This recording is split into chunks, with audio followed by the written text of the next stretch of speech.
As we promised, I want to come back today and talk to you a little bit about a few fundamental things to consider if you're coaching the punt return unit and you're playing a shield punt.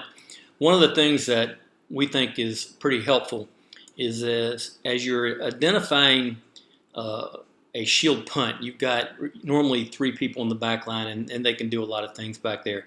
But one of the methods we like to use is we like to actually name the player on the punt return team the same thing for the person that they'll be defending on the punt return.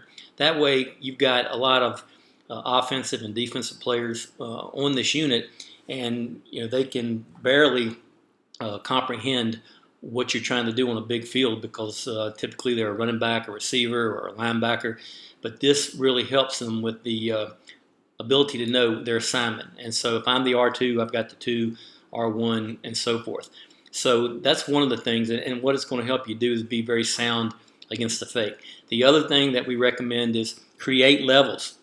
You need to create levels to be solid against the fake. And one of the things that oftentimes you'll see people do that are new, they'll put everybody on the line of scrimmage and open themselves up for not having a straight player over the top one way or the other, and that can lead to real problems. So as far as identification, it's one of the things we recommend, and we talk about it in the first down playbook, punt return versus shield section. And so the other is, as you're adjusting the formations, you need to match up personnel. Because a lot of times these ones are going to flex out and they become the same thing as a gunner in spread punt. And so you're going to need to match up. You don't want to get on a mismatch out there, or else you'll never get a return started. So the other thing is to make sure that you're sound, and to make sure that you, once again, have a contained rusher.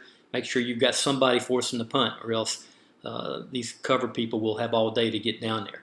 So the one last thing that we recommend, and we do all of this at the first part of first down playbook with the punt return versus shield, have a way to check if they come out into an offensive formation or they come out something looks kind of screwy, then have a way to check base, because you're not in the best position to defend an offensive formation if you stay with your punt return assignments. So just put somebody in charge of that, have the ability to get to a base defense.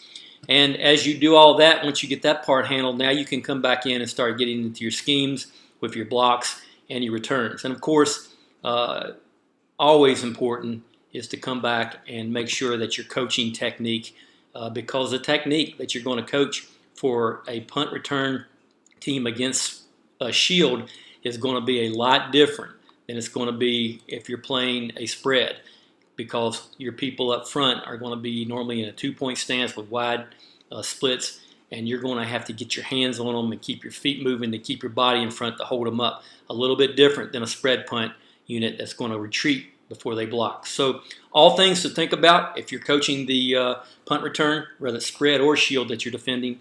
And we've got this and much, much more in First Down Playbook Special Teams section for you.